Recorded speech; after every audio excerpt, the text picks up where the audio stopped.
Please come to order. Good morning. Welcome to the Commissioners of St. Mary's County meeting this day, Tuesday, April 27, 2021.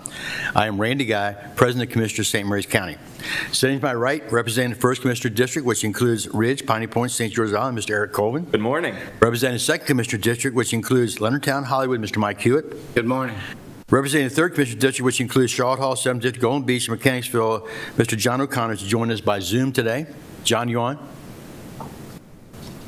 Good morning. Representing the 4th Commissioner District, which includes Lexington Park, some of California, Great Mills, and some of Hollywood, Mr. Todd Morgan. Dr. Rebecca Bridget, our County Administrator, is seated at the table to my left. Morning. Elisa Cassis, our Communications Director, seated at the table to my right. Morning. Amy Carter, our Video Media Producer, is behind the glass. Please turn your cell phones off or on vibrate at this time. We'd like to have the invocation and pledge, so everybody please stand. Dear Lord, thank you for this beautiful day. Thank God spring has sprung. Lord knows we've been waiting for it. We've got some tough decisions to do. We need to do the best thing we can for our citizens of this county, and that includes everybody, all of them. So give us the wisdom to make the right decisions and the courage to follow through. All this in your name. Amen. Amen. Please join me in the pledge. I pledge allegiance to the flag of the United States of America and to the republic for which it stands, one nation, under God, indivisible, with liberty and justice for all. Thank you, Commissioner Hewitt. Next, I'd like to entertain the approval of the consent agenda. So moved. Second. I have a first and second. All in favor? Aye. Aye. Any opposed? Ayes have it. Next, we have numerous proclamations today. Community College Month, and that will be presented by Commissioner Hewitt. Okay, I think we have Dr. Roach and Dr. Maureen Murphy, I believe, in the audience. Yeah. Come on up. I think you guys have the... Abel's I'm here. sorry. Mr. Kenneth Abel.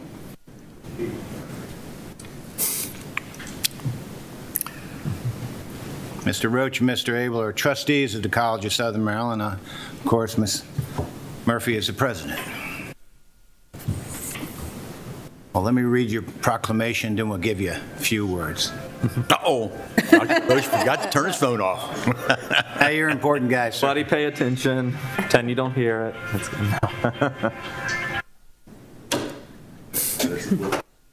it. National Community College Month. Whereas public community colleges are uniquely American educational model designed to guarantee access to affordable higher education for all people, and particularly for the most demographically and socioeconomically diverse students. And whereas, as one of the state's 16 community colleges, the College of Southern Maryland is dedicated to transforming lives through lifelong learning and service.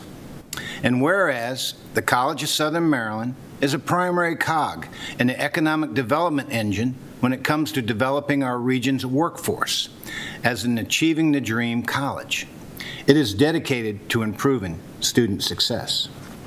And whereas the College of Southern Maryland supports its students to be able to identify their career paths and goals, how that connects with the higher demand occupations right here in Southern Maryland, and supporting students all the way until they achieve those credentials.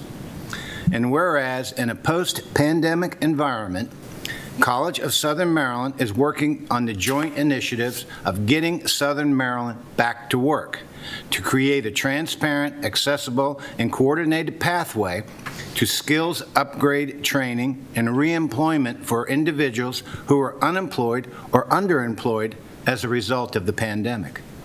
And whereas Community College Month is an opportunity to improve awareness of the economic, academic, and equity advantages of attending community colleges and to bust longtime stigmas wrongly associated with public two-year colleges.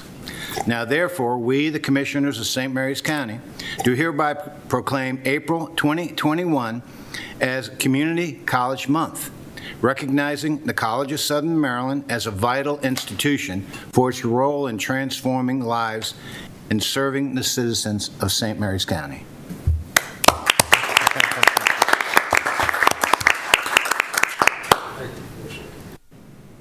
Thank you. That proclamation just really touches our hearts, and it goes to the heart of who we are and what we do. I'm grateful to be sitting here before you again, and I thank you for your continuous support of the College of Southern Maryland, especially right now. As I've told you before, the road to recovery, particularly in Southern Maryland, comes through us. Most of the frontline workers have come through us, and we are part and parcel of all of the things that you represent, all of your constituents, and all of the things that all of us as citizens in this region value. So I thank you so much for your support. It's nice to have a month to recognize what we do. I think because we're sort of a workhorse of higher education, we just keep our heads down and we keep doing what we do. We're not glamorous, but we're important. And we touch so many people in this region. In fact, since I have been here, I haven't run into anybody who has not had a direct connection with the College of Southern Maryland, and we are proud to represent you. So I thank you so much. Dr. Roach, do you have something that you'd like to add? I can't say anything other than to echo what Dr. Murphy has said. I'm a very strong believer in the concept of taking our students and finding out who they are and what their talents are and what their interests are and what their abilities are. And that's something that the college is very much interested in and pushes. It's not a matter of hurrying up, getting them out. It's a matter of finding out what suits them the best. I've often said that when your toilet won't flush, you don't need a PhD. Thank you again very much. Mr. Abel? I'll just tell you that I think CSM is a great institution and it's getting better. We've got a lot of future ahead of us, and there's so many workforce of facilitations that the school is going to help with, from engineering, technical degrees to the non-technical degrees like Dr. Roach was just talking about. I mean, it's just a tremendous opportunity for the people in St. Mary's County, and this board has supported CSM, and we really appreciate that a bunch. Thank you. And we're glad to see you broke ground on your Hughesville Yes. medical facility. It's everything there. That's going to be great. We're very excited about I that. bet so, yeah. I'm glad to see this finally broke ground on that. That's great. Well, thank you all very much. I think you. we can get our picture taken. Get that picture taken time. How do we do this? You're in the middle. Right where you were. Stay right in the middle. Stay right there. Stay right there. Keep your separation. Keep your separation. Yeah, that's fine. That's fine. There we go. Yeah, we got a lot of rules. Yes, please.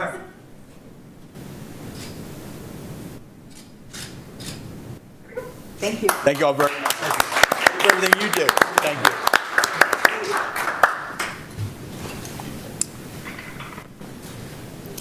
Next, we'll have National Law Day by Commissioner Colvin. Very good. Well, I know this is being presented to our county attorney, David Weiskopf, who's the president of the St. Mary's County Bar Association. And There's just two of us. Apparently, two the of other two must be in court. very good.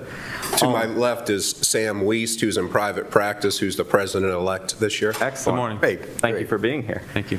So this reads, whereas Law Day is, in the words of President Dwight Eisenhower, who established the first nationwide commemoration on May 1st, 1958, a day of national dedication of the principles of government under law, and whereas the rule of law is a fundamental concept undergirding justice, freedom, and representative government, and whereas the rule has been a guiding ideal of constitutional government that can be traced through history from various systems of law through the Magna Carta and the United States Constitution, and whereas the separation of powers among branches of the government are essential to preserving the rule of law and an independent judiciary is essential to a free society and administration of laws, and whereas a viable democracy requires an understanding of the nature and basis of our freedoms and recognition of the individual responsibilities which those freedoms impose, and whereas the rule of law requires an educated citizenry that understands law and demonstrates engaged citizenship, And whereas the theme for Law Day 2021 is advancing the rule of law now, encouraging all of us to fulfill our responsibilities to protect our communities and our democracy. Now, therefore, we, the Commissioners of St. Mary's County, do hereby proclaim May 1st, 2021 as Law Day. We urge everyone to observe this day by deepening their understanding of the rule of law and dedicating themselves to advancing the rule of law now to strengthen our democracy, defend liberty, and pursue justice. Hey, sounds good. Thank you, Commissioners, and I'll speak very briefly as to this year's topic for Law Day, which is the rule of law, very briefly because Mr. Bell was supposed to speak. But the rule of law, to me, is what makes America uniquely American, right? In the sense that Thomas Paine in 1776, when he wrote Common Sense, said in America, law is king, meaning that no one is, we have a well-defined set of rules. No one is above the law. No one is below the law. It's supposed to apply equally to the lowborn, the highborn, the rich, and the poor. And most of the time, it does, right? And it's, we're unique in that sense. And I'm very happy to be a part of a system like that. As for the local bar, I'm proud to announce that we just awarded $2,000 scholarships to Leonardtown High School seniors for college. Excellent. So that just happened. So one was Miss Emily Gardner, and the other was Alejandro Silva. So happy for that, and they'll get their checks soon, I promise. And we did give you T-shirts as well to celebrate Law Day, so never say an attorney never gave you nothing. I want to thank you, making sure you have the right size for me. That's really appreciative. You guys are all fit, and they were all athletic sizes, right? So, sure. But we do appreciate you recognizing it, and like I say, the local bar does try to do, help out with the community, and I'll let Mr. Samuel Weiss speak to that for a second. I just had two things I wanted to mention. The local Bar Association, St. Mary's County Bar Association, does make efforts to help the community. All right, one of those efforts that we do on Law Day every year is we work with the Department of Aging here and do clinics in, I think, 3 of the senior centers in the county to help elderly members of the community do advanced medical directives. So this is a thing that allows them to decide how the decisions will be made at the end of their lives. And we do this pro bono at the 3 locations. I think we've done this for several years, 3 or 4 years. Approximately 6 attorneys help doing that every year. We've also done other volunteer programs in the past similar to that, doing pro bono things. I want to maybe toot the horn here of Mr. Weiskopf, who has served as the president of the Bar Association for the last couple of years. He's done an excellent job doing that. And speaking about the excellence of the practice of law and education, one of the things he's done, you may not know this, in Maryland, it's not a requirement to do continuing legal education for an attorney. You don't have to do that every year. Well, Mr. Weiskopf has, through the Bar Association, organized several training programs to make sure that the local bar, members of the bar are up on their education and are practicing law at that excellent level and are updated with the recent updates to the law to make sure that we are educated as a bar association and that we can therefore serve our clients and the members of the community here in St. Mary's County better, helping them do that. So just wanted to mention two of those things, the way that the Bar Association is trying to do the best to serve the community. Yeah, thank you, Sam. Do you have any update on the timing of the senior center? Well, I know they're closed until... They're closed until the 30th, right, right. which is this Friday. That's So about I know April that's probably 20th. why. Oh, there's Ms. Harris. She'd be happy to tell you, but Okay. they're opening this Friday, Right. and as soon as the social distancing guidelines end, Okay. Our bar will work with Ms. Harris to do a You'll announce advanced the date medical later. directive day again. Certainly, we've done that. I know you mentioned April, but I said, well, we've been closed. Right. Well, as soon as social distancing ends, we'll get back to doing that. Absolutely. Very good. Very good. Thank you. Thank you, sir. Great thing. Thank you very much. Okay, please stand and stay in place. We're going to do the photo op here.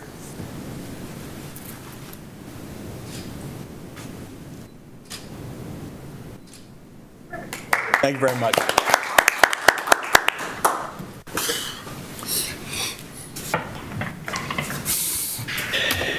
Okay, next we have a National Travel and Tourism Week by Commissioner Morgan.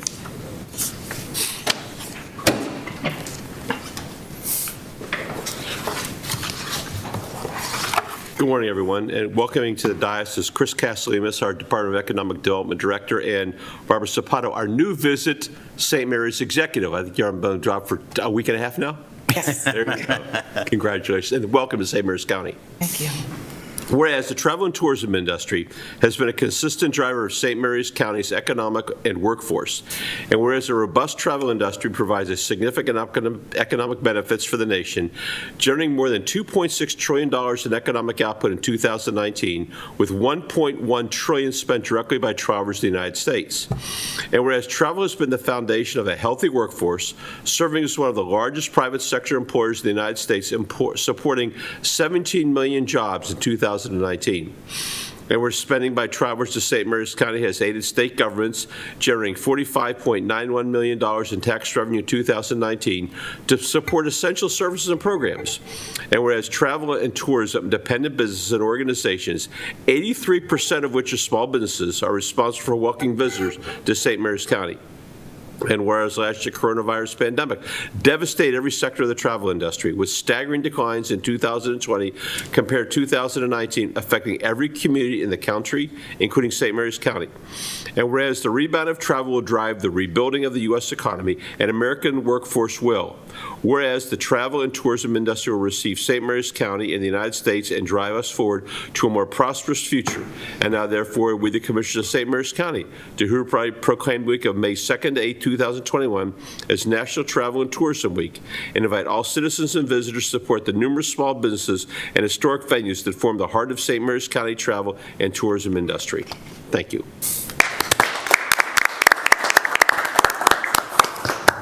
Thank you, Commissioners. On behalf of the vibrant and diverse tourism community, I enthusiastically accept this proclamation. We look forward to safely welcoming visitors back to beautiful St. Mary's County, the birthplace of Maryland, and the home of both America's historical past and her aeronautical future. Thank you. Yeah, we're very excited to have Barbara on board. Tourism is a very important part of our sector of our economy, so we're very excited. And she's been here, like Commissioner Morgan said, for only a couple of weeks, but she's going to do a great job, and we're excited. So Very good. Thank you. Very good. Thank you. Thank you. Let's stand up for a photo op now. Just right there where you are, turn around and.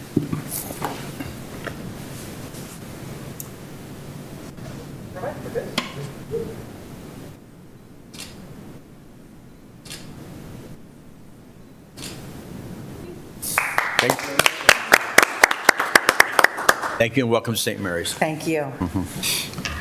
Sorry, no T-shirts. I was going to say, No T-shirts. Okay, next we have the National After School Professionals Week, which I will read, and Mr. Shepard from our Department of Recreation and Parks, Jessica Hale from Recreation and Parks Manager, actually the Division Manager for the Department of Recreation and Parks, and Sherry Nelson, Child Care Coordinator from the Department of Recreation and Parks also. Thank you all for being here today. Good morning. I think it's a very important program for our citizens to have this after-school care. I'll read the proclamation. Whereas the citizens of St. Mary's County firmly believe that after-school professionals, those who work with children and youth in a wide variety of program settings to provide extended learning opportunities during out-of-school hours, have a positive effect on our children, families, community, and businesses. And whereas after-school professionals are a decisive element in a children's access to high-quality relationships and expanded opportunities beyond what they have access to at school and home, which they need to reach their full potential. And whereas after-school professionals deserve appreciation for all that they do for children to enhance their education, promote physical and emotional health, provide a safe environment, and expose them to new experiences. And whereas St. Mary's County is committed to supporting the professionals who provide expanded learning opportunities that will help close the achievement gap and prepare young people to compete in the global economy. Now, therefore, we, the Commissioners of St. Mary's County, do recognize After School Professionals Appreciation Week in St. Mary's County and urge the citizens of St. Mary's County to join us in this special observance with appropriate events and displays of appreciation. Thank you all very much. After-school programming is very important, a positive, safe, and nurturing environment for our students, and we operate 9 centers of students K through 5th grade with 25 hourly employees. And this is all centered on positive youth development. What a great way for our working families to know that their child's safe, they're in positive relationships with adults, an extension of the school day. But it couldn't be done without who you're seeing today.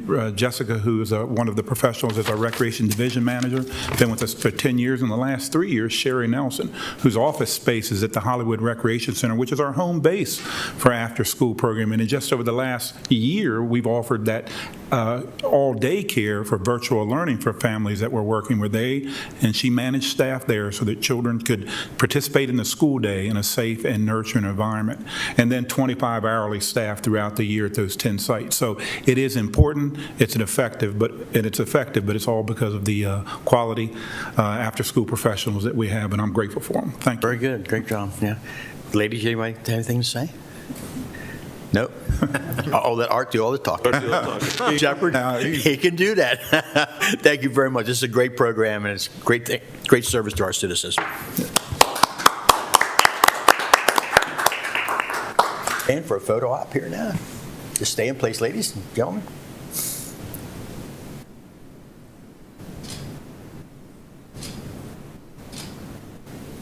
Thank you.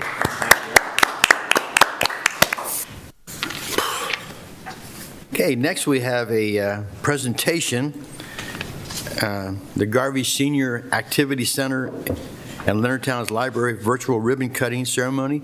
And I think you're going to show that now, Lisa? Yes, okay. sir. Thank you. Thank you. Just watch the monitors.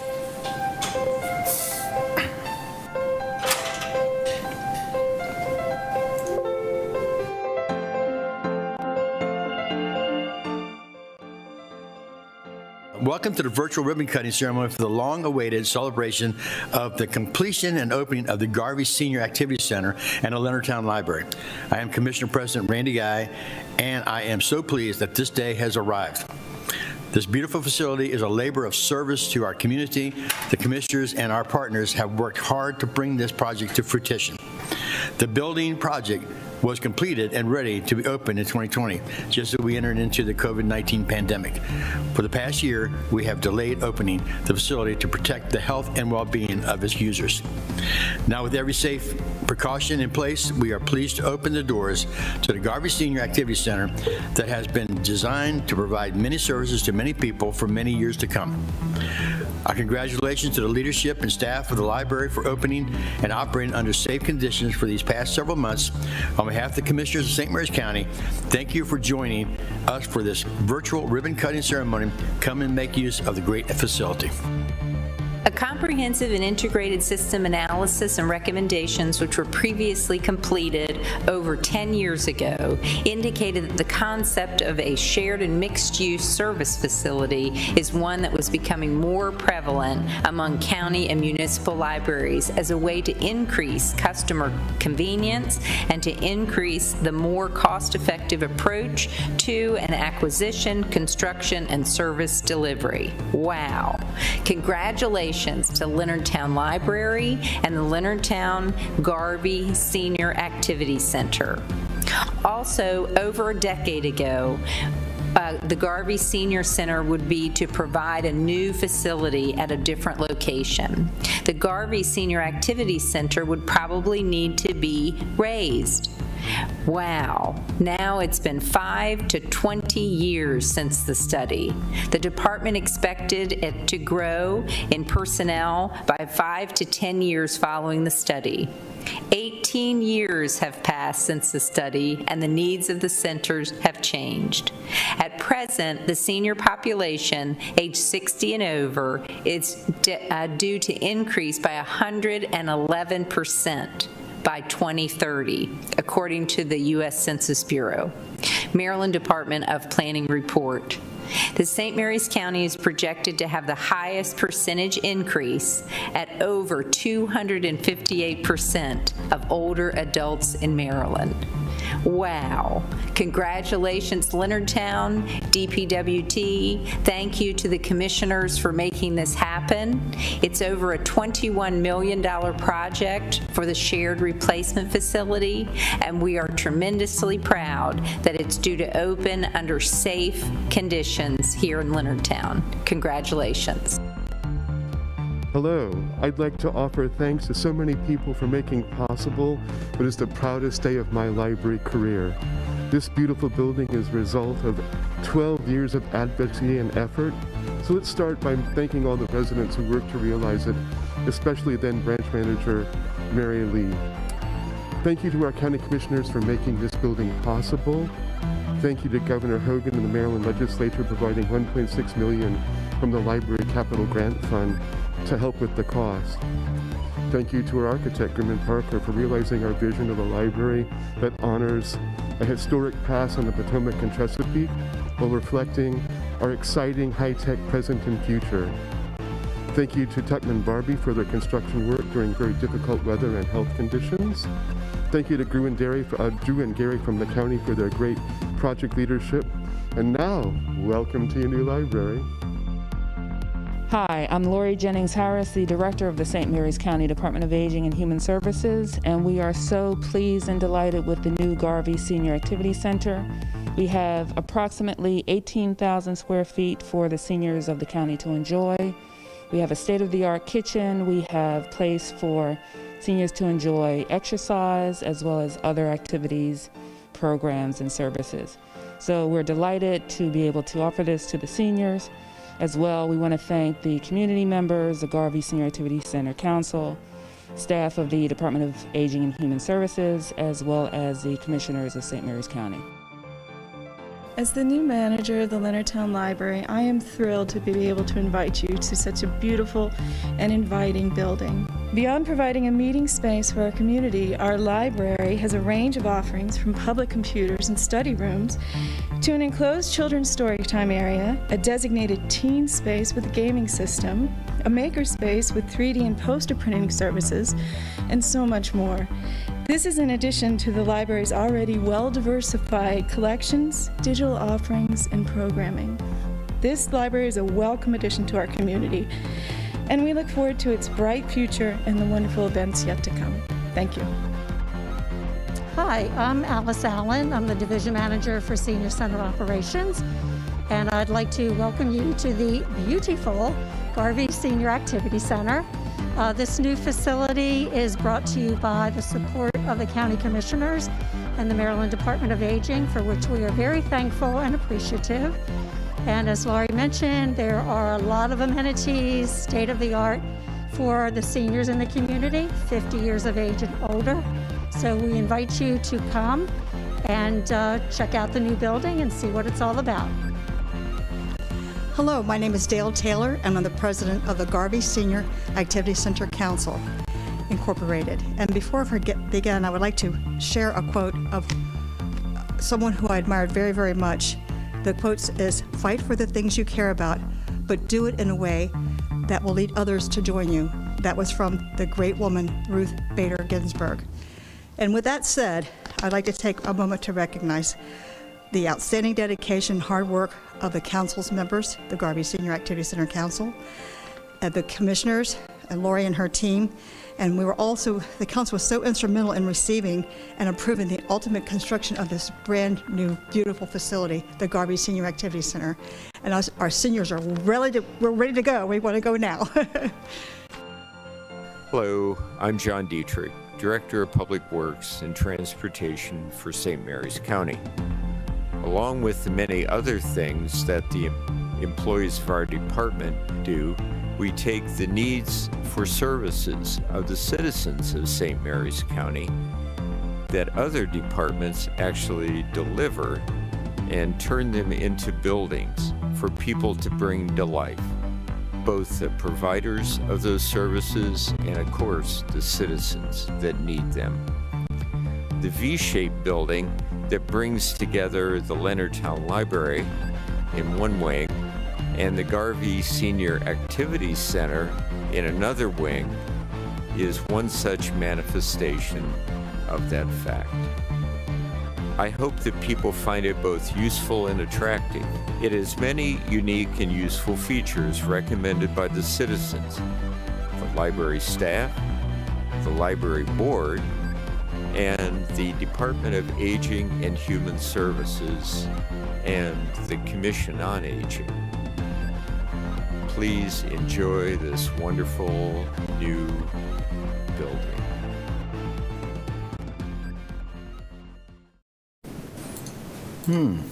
Very.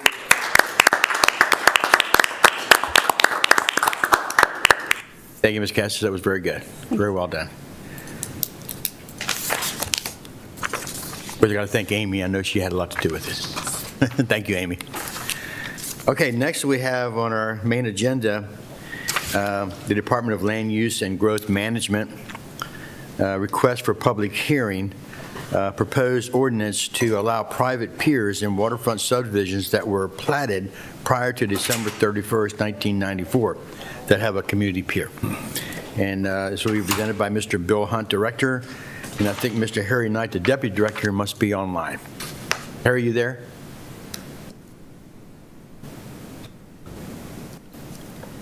Mr. Knight, you probably need to unmute yourself, please, sir.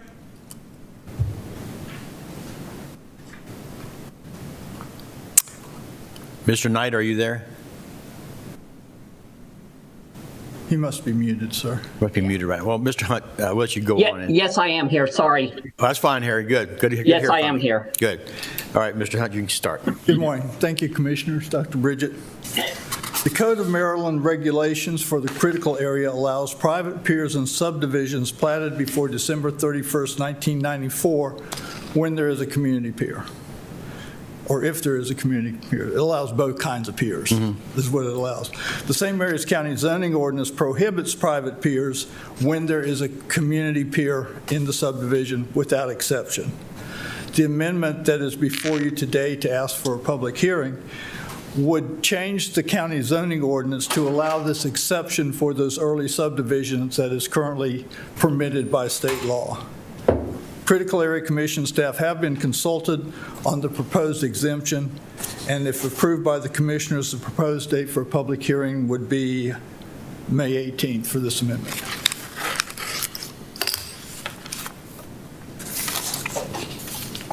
Mr. Hunt, tell me, piers that are on the rivers, those tend to be a little bit tougher to install. They're a little bit more expensive. Piers that are on the creeks, which tend to be less navigable, kind of, and I think what we're trying to do here is help some people out who were the victims of an illegal pier put in before their time, and actually they recited after they bought the property and they bought it in that condition. My point to you is that thank you for bringing this forward for the public hearing. Definitely want to make sure we reach out to these HOAs so we can get their inputs on this. But I think this commissioner would support something that would, if you have a community pier on a river, I mean a community marina or some type of a community, that's probably not a bad idea. But if you have something on a creek side where it's less navigable, I know those people mainly use kayaks down there, that it may make sense to allow those people to have a pier. So I'd be interested to hear what the HOAs have to say, and also to make sure that we don't populate too many piers on the river that we don't need. Now again, what I'll say about the rivers, I live on one, and when they get rough, they can tear stuff up. They can, I oftentimes find after a big storm pieces of somebody's pier on the shoreline. So I guess my thought is that Potomac River can get pretty rough down there, and putting a pier in on somebody's property may be expensive, but a pier on that back creek that these people Godoos live on would make sense. So. Well, yes, sir. We will reach out to the homeowners associations that we have identified that have community piers already and try to get their input, and the hope is with this being broadcast that other people with an interest will also be able to communicate their desires to the commissioners for the public hearing. But that's the intent, is to let those homeowners associations know of this amendment, to get their input.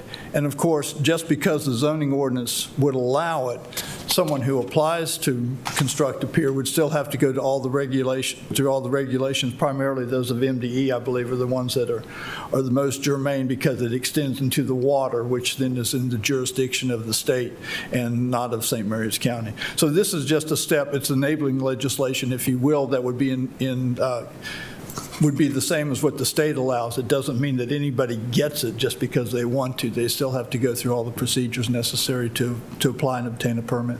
Very good. Just to echo Commissioner Hewitt's comments, thank you for your work on this, and thank you for that explanation. That does help. I think this is a good step for our citizens in the county, so I appreciate it.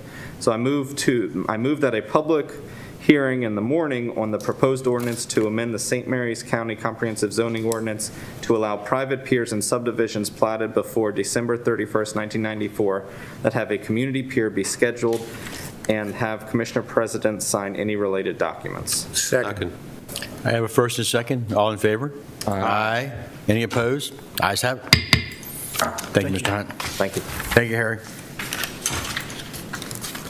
Okay, next we move right into county administrator time. Thank you, Commissioner President Guy.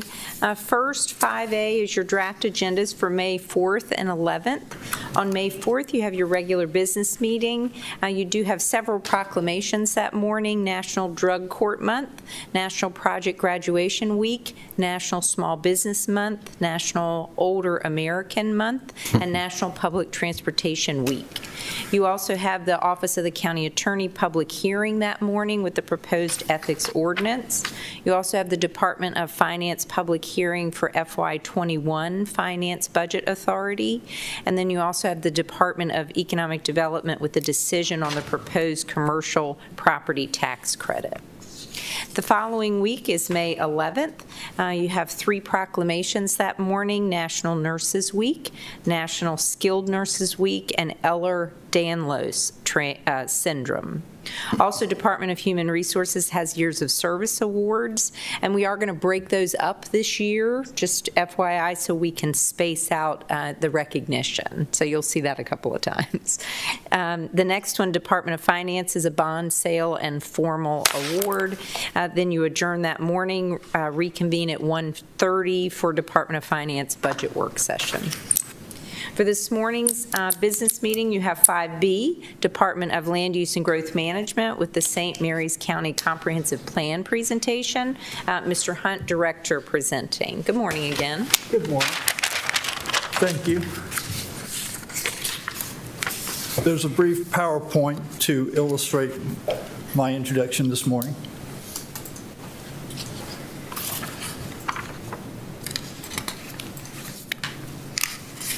Next one's fine. Thank you. The state requires periodic updates to a county's adopted comprehensive plan.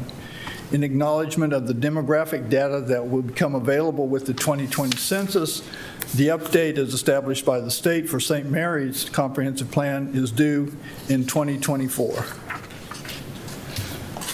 St. Mary's has adopted 5 comprehensive plans, starting with the first one in 1967, and then going through 2010, and then, of course, there was the Lexington Park Development District Master Plan in 2016. By state law, the Planning Commission prepares the comprehensive plan, and the Commissioners of St. Mary's County adopt it. Public participation is encouraged throughout the process. In fact, it's very important in the process. That's really why I'm here today, is try to request the public to get involved through the commissioners or through contacting myself or Mr. Bosom. Get on the contact list so that we can get your ideas, send you the drafts, and have you attuned to what's going on. The state requires 12 visions in the plan. The current plan does have these visions. I won't read them all. I think they've been on the screen long enough for people to see what they are. But on the next one, I would like to just say, spend a moment on implementation. The previous comprehensive plans have been scanned, and they're going to be put on our website. That's from 67 to 2010. The goals, objectives, and policies from these plans have also been taken out of the plan. So you're going to have the scanned entire plan and then the GOPs from those plans separate for ease of reference. The information from the previous plan should be useful in the overall discussion of this update, but particularly for implementation. what were the visions of the 2+ generations that have been making comprehensive plans for St. Mary's County, and how have they been realized? That's one of the things I think will be important with this historical documentation, so that people who get involved with this process will know where the county started in 1967, what would they like to see today, and how has that gone through the ages. Next one. In addition to the visions, you have to have 9 required elements, which you see there. And of course, the one that brings the most interest is the land use plan. Then they follow off with the other elements that you see here. Back to public participation. Resident volunteers with an interest in the process and the outcome are encouraged to participate. Interested residents as individuals or representing stakeholder groups will be asked to review element drafts and make recommendations throughout. Department heads or designees will be subject matter experts. As you can tell from the element titles that you went through, many of the directors are going to have the most current and thorough understanding of what we're going to put into the comprehensive plan, and of course, their input and review will be critical to this process as well. And today, I'm requesting the Commissioners of St. Mary's County, I'm requesting your input for the names of residents to be added to the contact list to participate in the element and general plan discussions. We know we're dealing with COVID. We also know historically that unless your property is directly impacted by a county regulation, you're probably not going to attend a public meeting. But maybe, now that we've got Zoom working very well, maybe we'll get better participation, some in person, but perhaps remotely as well. So the idea is that if we can get people's names on contact lists and then get them invited to these virtual meetings, we might get better participation. And we'd certainly like the commissioners to contact the key leaders that you know, and please urge them to contact us so that they can be included. And then the final slide just has the contact where people can reach Quasi or myself to get added to this list and find out what's going on. And of course, we'll post Planning Commission agendas and all the materials that we'll be discussing on board docs, and every other virtual way we have to get the word out. Very good. How many volunteers are you looking for? Is there a certain number you want to? Well, we're not planning to have task force type meetings where you need the quorum of actually appointed folks. The idea would be, if you're interested, please come. Right. And the impetus of the commissioner asking somebody might encourage them a little bit more strongly than just, yeah, I know this is going on, but letting it pass. Whatever kind of input we can get, of course, will be helpful, because it is the county's comprehensive plan. I understand. And it will be around for a few years more. Mr. Hunt, it's due 2024. This is a pretty major undertaking. This is a big deal with long-term vision for what the county should look like in the future, right? Yes, sir. Well, I'm hoping with the update idea that what we can do is finish well before 2024. And by going back to 67 and moving forward to where we are today, that will establish a plateau then to leap forward from that point on. But I do think, just with experience in land use planning throughout my career, it's the implementation that always is the problem. And if people just can see, as easily as we can make it today with scanning things and putting them on the website, the ideas that were important throughout this 50-plus years, how can we bring them forward if they're still important? And by doing it that way, I hope we can reduce the amount of time that it really takes to write the plan, but also improve its effectiveness when we're done with it. Mr. Hunt, that was my concern is, when is this going to get done? Obviously, if you say 2024, that's 3 years out. There'll be an election in 2022. It's conceivable, I know I'll be gone, conceivable everybody else could be gone too. So my concern becomes, as you go down this path and this begins, at least trying to get it completed before the board would be reelected or not elected again, so there could be some continuity versus a whole bunch of brand new people that are really just coming into trying to catch up to speed with everything else that's going on around here now. Yes, sir. That's a concern of mine as well. Thank you. We'd rather not have this linger. Mr. Hunt, we had recently a proposed public hearing on a rezoning we had to withdraw. And this would be the ideal time to bring that type of thing up. So I would ask you if you've had people who have been requesting this type of thing or somehow questioning the zoning that they've achieved, those would be people hopefully you can reach out to or your department will know, because you'll know who the proverbial squeaky wheel is. I know one gentleman down in Piney Point keeps writing us a letter about something wrong with whatever the comprehensive plan may have had to do with his property. And we have people who believe their property maybe was miszoned last time due to something that came out of the state or MDE or some other controlling agency that we didn't know about. Those are important things to look at in this plan. I echo Commissioner Morgan where we don't have a lot, it'd be nice to have this done as soon as we can, but obviously as correctly or as accurately as possible. Right. The next thing I'd like to say is that I'm encouraged by what we did probably 2010. I wasn't here, of course, but what the county did when they had set up development districts and set up, okay, if you're going to have water, sewer, this is the area you're going to have them. Also with the state, with their priority funding areas, and the Critical Area Commission with the Bay restoration funds, that all those factors get plugged into the areas that they affect. And lastly, that you put out some type of frequently asked questions or some kind of a survey that would say, if you think your property's not zoned correctly, please list the reasons you think so and what you think you would like. So you have that kind of information maybe going into your deliberation. So we'll try to outreach and try to get as many people to come to you, but hopefully you have a log of people who have been contacting you. Yes, sir, we do have a few of those. That's I figured you did. Yes, sir. That you can reach out to those too and maybe expedite the process. Thank you. And also make it more thorough. Yes. Thank you, sir. Entertain a motion. I move to approve the Commissioners of St. Mary's County to ask key leadership to serve on the Planning Commission Preparatory Group and have Commissioner President sign all related documents. Second. I have a first and second. All in favor? Aye. Any opposed? Ayes have it. Thank you, Mr. Hunt. Thank you very much. Thank you, Commissioners. And item 5C is from the Department of Public Works and Transportation to establish a no parking along Dayflower Place. John Diedrich presenting this morning.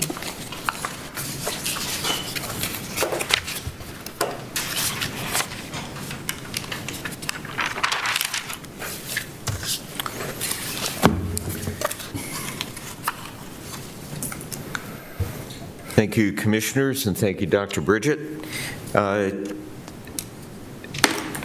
Like every neighborhood item, there are two sides to the story. This particular one, we received a complaint about people parking on the street, blocking access and so forth about a year and a half ago. The residents, since that time, put together a petition. There's one house that opposed the petition, so we carefully studied the road to try to figure out what was going on. The road is only 18 feet wide, which does not meet the standard either in our book or logically for parking on the street. It just simply is too narrow. We also can't, as we found out this winter, plow the street. We can't get even a small pickup truck with a plow on it down the street when there are parked cars on it. So based on the safety issues, the department recommended that we do bring this resolution to you that would allow us to put no parking signs on both sides of the street. All houses have two-car garages as well as driveways sufficient for 4 cars. So there's adequate off-street storage that the developer provided. Mr. Dietrich, why wouldn't this be a HOA issue? I mean, why are we getting involved in one cul-de-sac when this thing has several cul-de-sacs, and we're getting involved in one little road, I guess my thought process is it's kind of like we're being asked to fix a little neighborhood squabble, whatever it may be. Now, my thinking would be is if we're going to institute something like this, it's instituted for all subdivisions, or it's part of the comprehensive plan that if the road's less than a certain width, then we not allow it. But it concerns me that we pick one cul-de-sac in a neighborhood with 1, 2, 3, 4, 5, 6, 7 cul-de-sacs and say this one will not have. What about the other ones if they start having the problem? They supposed to come to us and say, we want ours done too? So just to jump in real quick, I've met with the people who initiated this and spoken with them several times. This is part of a long-term, ongoing process where they are just fighting for their community. They're fighting for the property values in their community, for the safety in their community. What about the other people living there? They don't need the same? I think it was within the last year or two that we put a no parking on the main road going into that community also. So this is an ongoing process for people that are trying to take every effort they can to. I mean, I don't dispute that, Commissioner Colvin. It strikes me as unusual that we do one little cul-de-sac and one that's got 7 of them. But the other guys, if they start having the problem, do they come to us then and say we want ours too? Seems like we could be more comprehensive. Yeah, I think it's a good point. If I could jump in now, I believe that this is something that we could address in our transportation plan update because that will help us focus on what other changes we need to make outside that plan, such as our stormwater plan, when we deal with the width of streets and the functionality, as well as all of our design standards. So I think it's a good point, and it's something we can do. At this point, though, it's kind of a individual area issue that if people bring it to us, then we bring it to you and we give you a recommendation. We don't always recommend this, but in this case, because the 18-foot width and the fact that cul-de-sac's short and it makes it difficult to maneuver for people who want to get in their own driveway or to exit the road. No, I don't oppose it. I'm just trying to say it's unusual that we're picking out one little cul-de-sac in a subdivision with 8 of them. We'll definitely look at it in our transportation plan update. Well, my question would be here is I kind of want to meet you halfway on this one because I don't agree that the no parking should go up on one cul-de-sac. If the justification is safety for the cul-de-sac, then it's all cul-de-sacs that should be done. If it's snow removal, well, we just had the snow emergency route law passed, and maybe it should be snow emergency route. But we are getting involved in a community squabble. And I've seen what happens when governmental agencies overstep repeatedly into neighborhood squabbles and neighborhood disputes and take sides. So there's never a winner. In this one, I think there's a halfway mark where we do the snow emergency routes for all of the cul-de-sacs in that area, and then go ahead and look at the transportation plan later. Because if it's truly about snow plows and not parking on the road, then okay, I'm with it. But if it's about people, squabbling back and forth about who's parking where, I'm sorry, some civility needs to come in this, and they need to figure it out, especially if what you're saying is they have 4-car garages and driveways. Well, that's just people that are, that not using common sense here. I mean, and being rude. So we don't legislate for rudeness, that we just don't. So I would say snow emergency route and then go from there.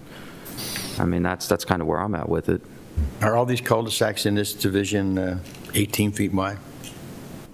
I'm not sure. I'm not sure. I'm just This is the curious. only one I looked at.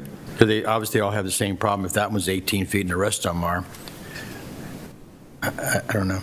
I suppose our plan, is there a minimum width of a street in a subdivision? Is that 18 feet is the minimum width, or is that, when you approve these plans, sure you got guidelines in your transportation plan on how wide they should be? Yeah, if they want parking on both sides or parking at all on the street, it needs to be 20 feet wide. 20 feet wide, and these are only 18. Correct. Mm-hmm. And that's the way the developer designed it and built it, and it was accepted. So they because- should have been told when you all accepted that there'd be no street parking in this subdivision. That's right. Yeah. Potentially, we should consider that when the plans come in, because we always, that's a good point. Appreciate that we ought to put signs up when the street, it should be one of the resolutions we bring to you when we accept a street. Yeah. Did you say on the entrance coming into subdivision, is it already posted, no streets parking? Or No, not? there's no posting at all. There's no posting at all, which is typical for the county at this point. I mean, what's the cost going to be? Are we painting the curb? Are we putting up signs? Are we, the other thing is in that community, then you have to think about how many signs you're going to have up and what's the community going to look like with all the no parking signs?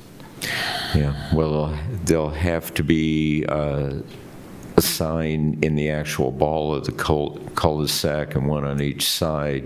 It's only, what did I say, 300? I don't think it's even 300 feet long. Yeah, it's only 225 feet long, so probably 3 signs are going to be adequate to take care of Is the main road coming in, is that only 18? It looks like, according to this map I'm seeing, it's the same width, 18 feet. Is it the same width coming in? The main street? No, it's wider. It's wider? The main street is wider? Yeah. Yes. Main Yeah. Street is wider. Right. Likely, all streets in this subdivision are 18 feet wide, but I'd have to look. I'd have to look. I'd like to see what the main street is. If it's about 20 feet, if it's 20 feet or plus wide, then I'd say maybe all these cul-de-sacs should be limited to street parking. Well, that's my point about the snow emergency thing. I mean, I just think this is a big overreach. Well, I support it. So I'll make the motion. I move to adopt the resolution establishing the designation of no parking along inbound and outbound lanes of Dayflower Place and authorize the Commissioner President to sign the related documents. I'll second it for discussion. I would say for discussion, I'd like to see something kind of resolution for the other streets here. If they're all 18 feet, I can't see restricting just one, personally. That's my thought. Well, Mr. President, I'd offer a friendly amendment that all cul-de-sacs in that subdivision receive the same and unilateral equal treatment as this cul-de-sac as far as signage and no parking. Fine with me. I guess, Mr. Dick, at the same time, we have numerous subdivisions that have been built over the years. And there's this one, but I look at Wildwood. And Wildwood is nothing but a whole bunch of cul-de-sacs. Are they built to this 20-foot width, 18-foot width? Because, I mean, we go through the county and see many of the developments, and it may not just be Baywoods, but it could be anywhere. Yeah. The most of the way I understand it, most of the subdivisions, like in Wildwood, have fairly strong HOAs that dictate what you can do, and it's and I know, for example, the HOA where I live, not in Wildwoods, in Leonardtown, but it's very specific regulation, no on-street parking, and so there's probably a real mix and match of what kind of rules and regulations and resolutions that have been done in various places. Mr. Westcott, I think, would like to speak. Oh, thank you, Commissioner. I just had 2 quick thoughts on it. I think all the commissioners have great ideas. Commissioner O'Connor, regarding treating all the cul-de-sacs the same. I would note probably maybe it wouldn't be fair to do that today because the other the rest of them haven't had notice of it, right? The notice was just to do this one specific one, and I think Commissioner Hewitt had a great idea about the HOA, and that's something, my suggestion would be maybe to table this and let us look at it some more. Okay, and do they have an HOA in this subdivision? One, I'd like to look at the HOA. Okay, I can see if they've got one. Their rules and regs say. And number two, maybe Mr. Dietrich could then look at the other cul-de-sacs, make sure that they are all 18 feet as well, and then maybe give notice to all the other owners that that's a thought. Yeah, this came up in Westbury a few years ago about parking on the cul-de-sacs, and they brought it forward and we did nothing. Now, it's not to Mr. Dietrich's fault because he wasn't here at the time, but I want to make sure that if we're looking at this, we're looking at it across the board. So if we're going to set some sort of standard that the road's 18 feet, there's no parking on the road. Right. But at the same time, address the concerns that Commissioner Colvin has, because obviously he's been communicating with the community. So there's some immediate action that needs to be taken. Sure. I'm willing to work with it, however, and support what Commissioner Colvin's doing and revisit it so you can get the legalities. Right. I don't think it would take us long to do that. Maybe come back in 2 to 3 weeks, right? Right. Sure. Yeah, and I think it's an excellent point that if our design guidelines say that an 18-foot wide street should not have on-street parking, why don't we post it or make sure it's in the HOA regulations or something to make it Yeah, it's uniform? incorporated in the plan that the developer can tell the people when they buy they can't park on the street. Or don't allow future roads to be 18 feet wide when they're developed, and then they're good to go. Exactly. Now, Mr.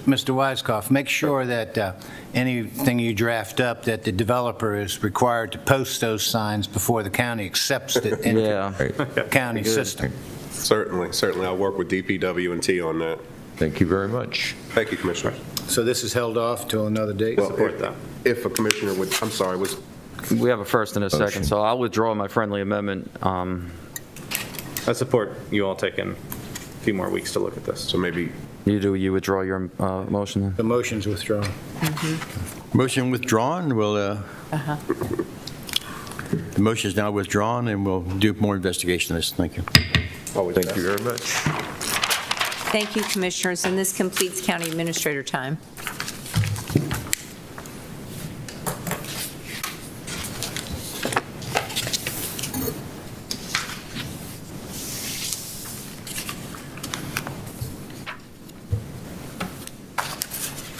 Okay, we go right into Commissioner time, and I think we start with Commissioner Hewitt this time. Oh, goodness.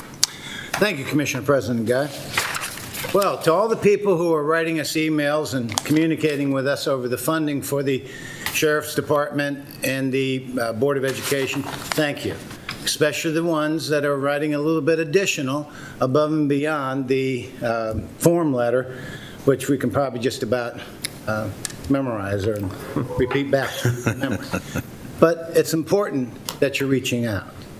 Now, I want to go back to that meeting that was on the 14th of the Board of Education, where the superintendent put out the only thing that they can do is cut 49 teachers or cancel some very near and dear programs to the hearts of many parents and educators and community members, or close a school. This commissioner supports none of those ideas. What I do support is that the superintendent and the Board of Education go back and take another look at what their budgets is currently. Commissioner Morgan and I met the other day with the leaders of the FOP and the Teachers Union, EASMIC. And we pointed out that over 10 years that Commissioner Morgan's been here, we've contributed over $42 million over MOE. That's over and above maintenance of effort.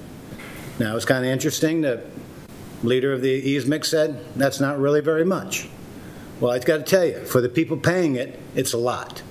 But it does show the commitment of this board and the previous board, and probably the board before that, to funding education.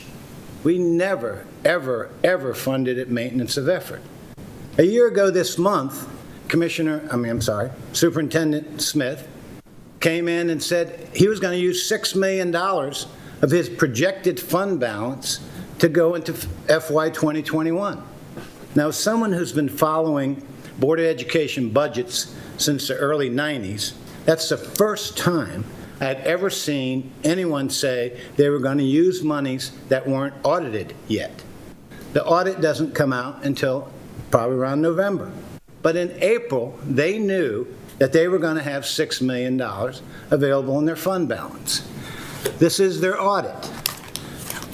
In here it says that they had a fund balance of $16,600,000. They turned around and used $6 million of it for FY 2021 expenses. Don't know what they were. They don't have to tell us. They want to do it, they can do it. But they did raise their health care call from $4 million, which has been the case for about 5 years now, to $6.6 million, thinking more people will get procedures done. The other point is that the metrics that were in place last year to produce a $16.6 million budget fund balance for them are the same metrics that are in place now. The school buses just started running the last quarter of this year. The facilities have mainly been closed or very underutilized. They've saved a lot of money, but they don't want to talk about that. Now let's talk about people getting their raises. Last year we gave the Sheriff's Department almost a 23% raise, and we're this year proposing 2.5%. Now, if that's not enough, I understand. You should ask for what you think you need. I'm not telling you we can give you what you think you need. This commissioner will give you what I think we can afford, and if we get it, you will get it. But I would say to you, 25% increase over 2 years is pretty good.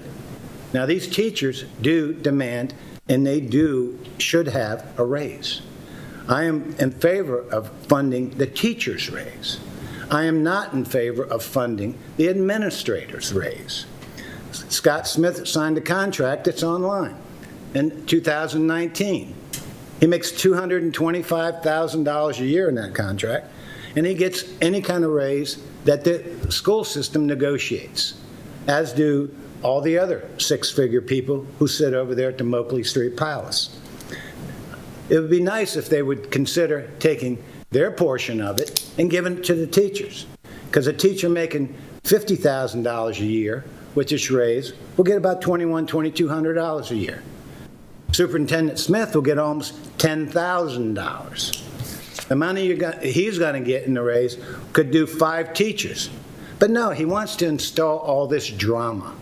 My daughter called me this week. I have a granddaughter who's in the 3rd grade, and she got a letter from the principal saying, please reach out to the commissioners. They are not funding us. We may have to cancel STEM. We may have to cancel GIS, arts and entertainment, or music, or whatever these important programs are. And it doesn't do us any good. It separates us. And I wish that the superintendent would lower the drama and figure out a way to work through this thing until we find out if the COVID revenues are going to be impacted, or the effects of COVID on our revenues are going to be impacted. We'll know that in about another year. So hopefully we have a public hearing tonight, 6:30. Please call, please tune in. We do want to hear from you. Our public hearings have not been very well attended. Now, something else Dr. Smith said on that day, on the 14th of April. He said we moved it from Chaptacon High School to this facility. Well, let's think about that. If we have it at Chaptacon High School, we don't have the ability to have the virtual. Or let me just say, I'm not sure that I'm confident that they can help us have the virtual part kick in. Last year, we didn't have a public hearing because of COVID. But the year before, we did at Leonardtown High School. And when it came time for the hearing to come on Channel 95, it went blank. There was nobody there to help us. They left a sophomore in charge of, or I'm not really sure who the people were. I don't want to blame. But the point is, we couldn't even listen to it. People at home, I was homesick with the flu. I couldn't listen to it because there was no video. And what makes us think we can have the same success if we have it at Chaptacon? We're having it here. Please come. We'll get you in if we have to. This commissioner, hopefully all of us, will stay as late as it takes to hear everybody. But it's important that we hear everybody in all the issues. Thank you. Mr. Colvin? Very good. Thank you. As Commissioner Hewitt said, we have a public forum tonight. I agree with him wholeheartedly that I will stay here as late as it needs to go. As he also said, we've had sparse attendance at our public forums lately, but I have a feeling that this one will have a lot more attendance, and I'm prepared to stay as late as we need to go in order to hear everyone who wishes to speak. So looking forward to that tonight. Hopefully you can dial in also, you can call in, you can submit a video if you would like, or you can show up in person. It's going to be a beautiful day. You'll have to wait outside as we stagger people in and out, but it's worth it. Today is National Tell a Story Day, and so I'm going to take just a couple minutes and tell a story. There's a subset of humans that are the absolute scum of the earth, the worst of the worst. These people are scammers.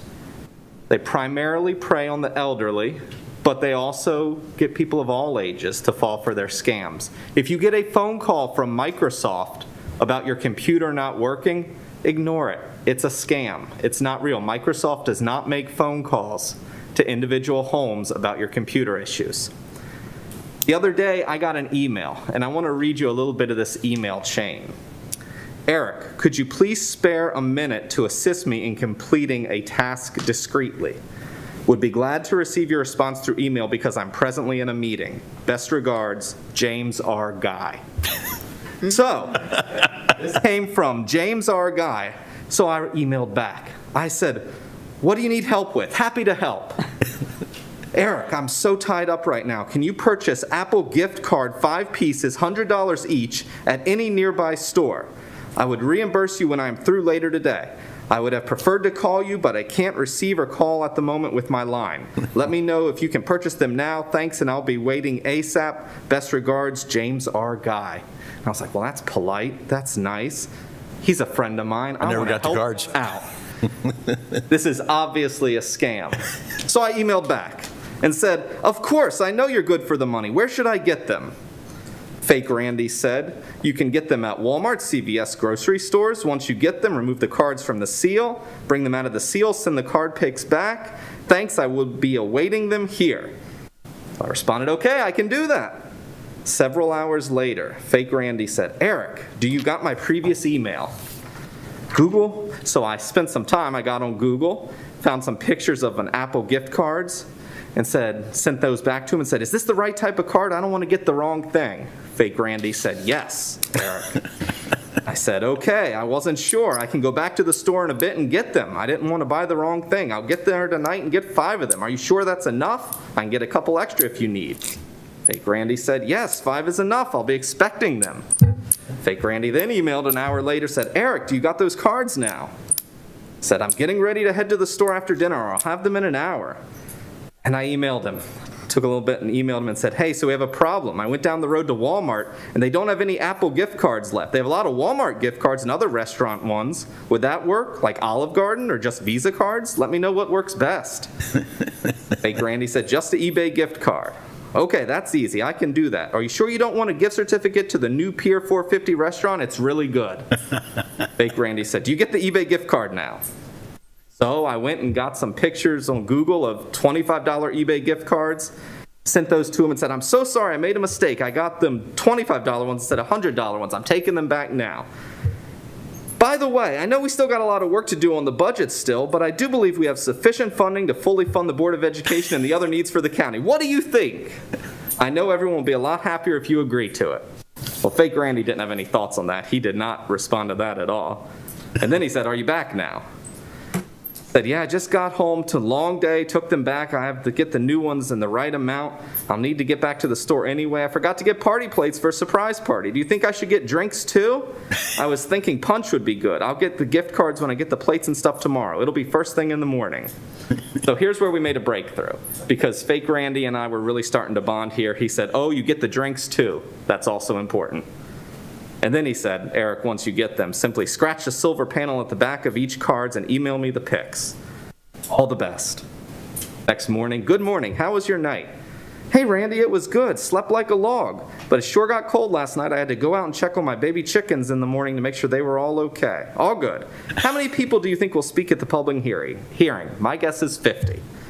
He ignored that question, too. So we went on for a while, and a while, and a while. And I sent him a couple pictures of cards without showing the actual back of the cards, and he was getting a little frustrated. He said, "Are you just joking with me?"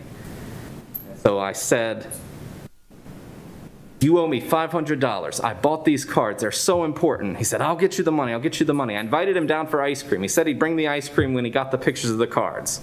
Still didn't get the ice cream or the money, Randy. So finally I said, "Here it is. This card is worth a lot, very valuable." And I sent him pictures of my library card. A few hours later, "Randy, are you still there?" Fake Randy said, "Yes. You're not sending the pictures of the back of those cards." He's still at it. He's still going. He still wants the pictures of the cards. If you get these emails, they're scams, they're fakes, they're horrible people trying to steal your money. Ignore them. With that, thank you. And I never got the money. Never did. Never did. Thought about just giving him John O'Connor's email address and saying, "Maybe he'll give you the money." Oh, that would have been good. That would be good. No, I'd have fun with that. Believe me. Commissioner Connor, is up to you're next. Sure. So two things. One of the things that we talk about, I think, and we bring awareness to is suicide. It's important to me. It's important to the veteran community. It's important to everyone. It needs to be. Suicide is one of the most violent actions anyone could ever take. And for any family member or person that needs to witness that or is in the situation that has to witness it, it'll stay with you forever. And then the family members that remember it, I know from speaking to many people that, there's people to this day that still talk about that same situation that happened to them 40 years ago. So, I think that we have to invest in mental health in our community. I think that we need to make sure that we're reaching out to people and getting ahead of it. We need to know the signs. Not only it's about the mental health, but it's about recognizing the signs. When people are giving things away, disassociated, they're, and Robin Williams is a great example. They can be happy on the outside and torn apart on the inside. So, if you have questions about it, they have the suicide prevention hotline. If you're a first responder, you can always reach out to Safe Call Now. So do your part and reach out and bring awareness to it. 22 veterans a day. So say that. And then last but not least, every public hearing we have here, people forget there's 2 entrances to this building. One in the front, one in the back. So if you're just standing out front trying to go ahead and see your commissioners, you're missing the back door. So if you want to go ahead and talk to them and see them, go around there on the side of the building. I know they'll have food trucks out there. So just remember, there's 2 entrances to the building. Thank you. Mr. Morgan. Eric, thanks for the story. That's quite frank. I got the same email, and I pressed the fish button and went on. So I'm glad you had time to play with these guys. That's good. A couple things. If you were around this past weekend, the food trucks at the fairgrounds came out. It was pretty successful. Slow on Friday, but pretty good on Saturday and Sunday. So for all those people who like the carnival food, thank you for showing up. This week opens our farmers markets officially for the summer. So the BA parking lot will open up at 9, and the Red Barn down by Gate 3 will open up at 9. So I've been there the last few weeks, and we're doing a lot better, at least down at the Red Barn, with the social distancing, vendors facing out, vendors facing in. Please stop down. Not a lot of things to go yet, but a lot of plants, if you're looking for vegetables and things like that, they're all out there going. We can't forget House Bill 655. So HB 65 was introduced by Brian Crosby. Obviously, it probably spent a lot of time in Annapolis. It failed when it got to the Senate. But Senator Ferguson said something very important. The bill will be back next year, and it will be introduced by the Speaker of the House. A Speaker's bill gets approved. Never seen a speaker's bill yet in all the years I've watched Annapolis not get through. It'll get to the Senate. Senator Ferguson's message was loud and clear. You have, St. Mary's County, some time to fix your problems. Same would be true of the other 4 counties that got suckered into this deal, too. So this commissioner will be working with the rest of our commissioners to find a solution so we don't have to worry about HB 655 in whatever form comes back when it gets reintroduced next year, because we have responsibility to our citizens to do what's best for them, not to do what's best for a few self-serving individuals out there. And lastly, as Commissioner Hewitt said, we'll have a budget hearing tonight. And I understand there'll be food trucks and cone ice out front and a lot of people. I want to make sure everybody understands something really clear. We support education. We support our sheriffs.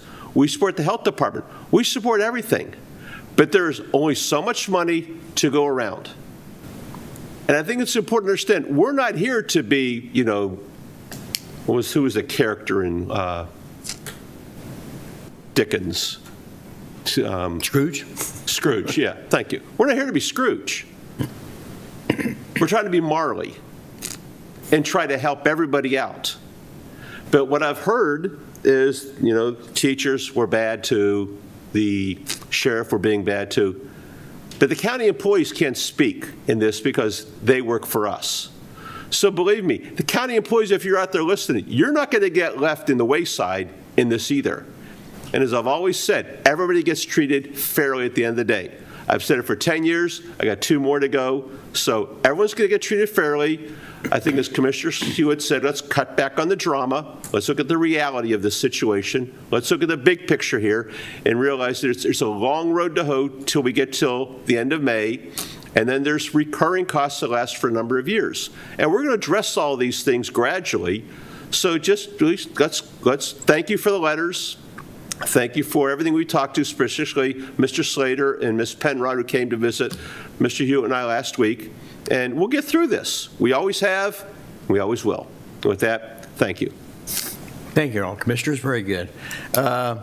Sort of following on that, too, you know, I like to tell everybody there's a process in place that we follow every year. This is, of course, my 6th time. This man is almost 10 times. And there's a process we go through. Tonight is the proposed budget. It's not the final budget. We have 2 other public presentations for our budget on the 11th and 18th to make final decisions. But we've had to bring forward a proposed budget a few weeks ago in order to sign up for this public hearing, so everybody has a chance to look at it and bring forward what they think is the best way to deal with all these funds. We still don't know how COVID is going to affect us. It may be a year or 2 before we really know for sure. We received a bunch of grants. We received a lot of money from federal and state agencies. This is also your tax money we received. But we don't know how all this is going to impact us in the budget process coming up. It could be a tremendous impact. This year alone, we're coming up with a considerable number of FTEs that we're going to fund here this year with the problem with our emergency medical service, with our sheriff detention center personnel we need. We're coming online with, we've separated from the other 2 counties as far as the animal adoption, as they call it, center, and we have to get another 12 FTEs for them eventually. And so all this is coming into play where there's a lot of money that's going to be put out there that becomes a permanent part of our budget. It's not like it's going to be temporary spending or one-time spending. This increases our budget considerably. We have to look at all that as we go forward. I am disappointed in the school board and the superintendent for some of the remarks they've made. I think a few months ago he said he was humble, but boy, he changed his mind on that. So that's okay. That's okay. Everybody has but to put out there that he's going to cut popular programs if we don't meet his budget is uncalled for. But that moves people's attention, and that's probably I've gotten almost 300 emails from people. So it's, but you have a right to speak out. We want to hear from you. And we will be going forward on the 11th and 18th with the final approval after this hearing and discuss the final budget at that time. I'd also like to say that the proposed budget tonight. We want people to listen to it, come out and speak if you want to, or call in. And that's the main reason why we're having it here. Just like Commissioner Hewitt said, the last time we had one at school, the IT system just failed on us, and we had nobody there to help us out, except for, I think, a student. So that made it impossible. And then not knowing exactly what they have set up and the ability to set up the program at Chopticon became very difficult under the COVID conditions. So that's why we decided to have it here. We got all the communications set up. Our communications director is going to guide us through everything, and so it makes it easier for people to call in for that. So that's why we're doing this at this time. So please understand that. We had some very interesting, finally getting some, I say, social programs out there this past weekend. Friday, I went down to the discovery of the new fort down at St. Mary's City. Obviously, it took a long time to find it because it was in a location that was really not expected to be.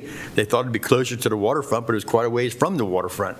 That this discovery of this original fort that went up, and I think it was 1635, 34 time frame, and only lasted 10 years. They actually sort of disassembled it when they moved into a permanent location.